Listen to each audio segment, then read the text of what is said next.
Tim Miller is a former spokesman for the RNC, writer-at-large for The Bulwark, and a guest host on the latest season on The Circus on Showtime. Michelle Goldberg is an opinion columnist at the New York Times, where she just wrote a piece on how you should not buy into the Trump-DeSantis smackdown. Tim, since we just played that great tape of you talking to Steve Bannon, let me go to you first. I mean, we're all, I think, creeped out by this deja vu feeling. I'm seeing people talk about how it's making them feel nauseous or dizzy or like they're stuck in some vortex.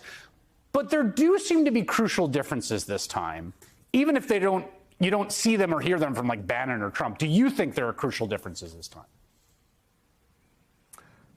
I think there's one crucial difference that you talked about, which is that the off-ramp from Trump is one that Republicans can be comfortable with. And so, going all the way back to, I guess when Marco and Donald were comparing hand size on the debate stage was kind of the last time that Republicans had an off-ramp for Trump that wasn't Trump, or that wasn't a Democrat, rather.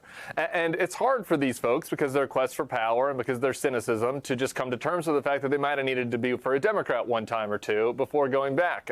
Very few were willing to do it. Now they have an off-ramp that's Ron DeSantis, who gives them everything they want, really. He gives them the tax cuts they want. He gives them the lib trolling that they want.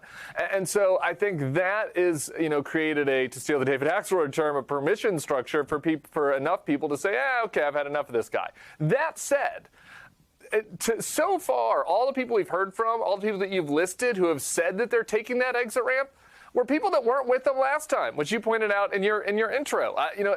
So the judgment for me is I want to wait to hear for people who were MAGA people last time saying they've had enough. Because if you were a Marco Rubio supporter last time, or a Jeb or Ted Cruz supporter, and you've had enough, well, obviously, okay, those were going to be the first people off of the Trump train, right? So I think that the big question about whether we're going into a total deja vu or not is whether your rank and file MAGA voter, the people that were there at that Kari Lake and Steve Bannon rally that I was at, whether those people are ready for the show to end.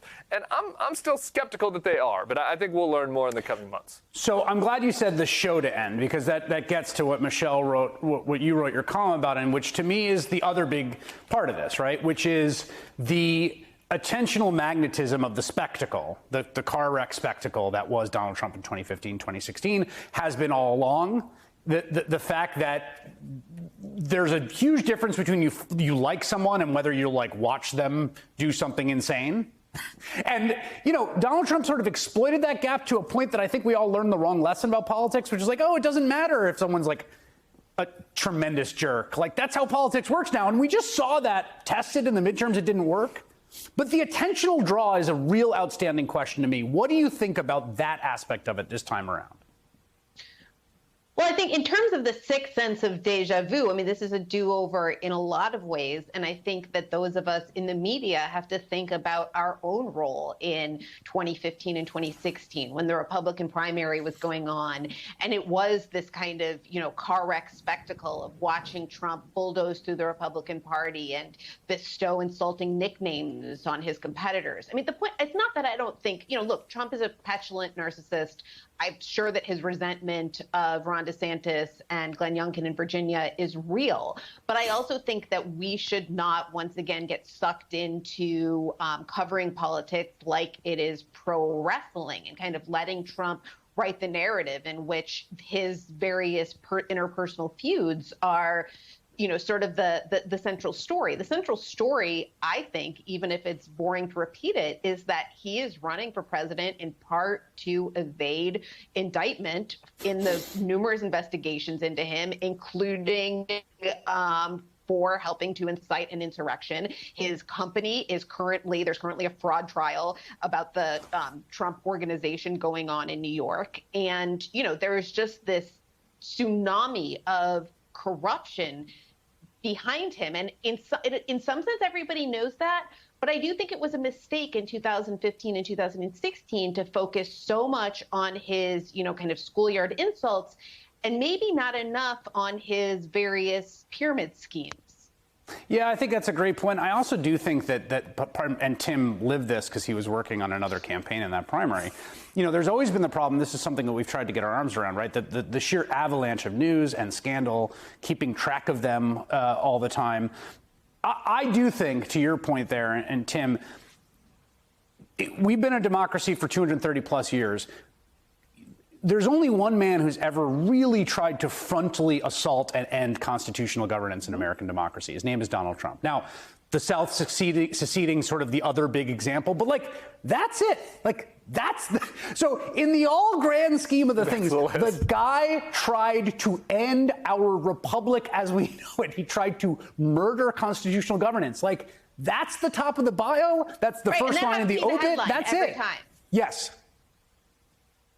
But Tim, I guess that's what, and I hope we've learned our lesson, that we make sure that that's the emphasis and not, the spectacle last night, like you said, was extremely low energy. But I think that, I think Trump does have a feral instinct for media attention and will know that if he insults the right people or picks the right fights, he might get some eyeballs, but hopefully not as sort of unthinkingly as before.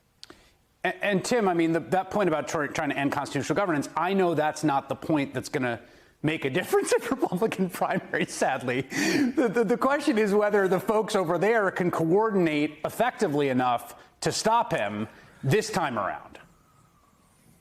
Well, you hate to reward these cynical jerks who for 7 years have gone along with his attempts to end democracy and are now coming around now. And so they certainly don't get any awards from this. But I will say, in a weird way, Donald Trump's anti-democratic attacks is part of the reason why these Republicans are able to move away from them, not because of the morals and the ethics of it, but because people were so grossed out and turned off and offended by the fact that he was going to do, that he actually tried this. And the Republicans' losses in the midterm, the more you went along with the big lie, the more you went along with his frontal assault on democracy, the worse you did.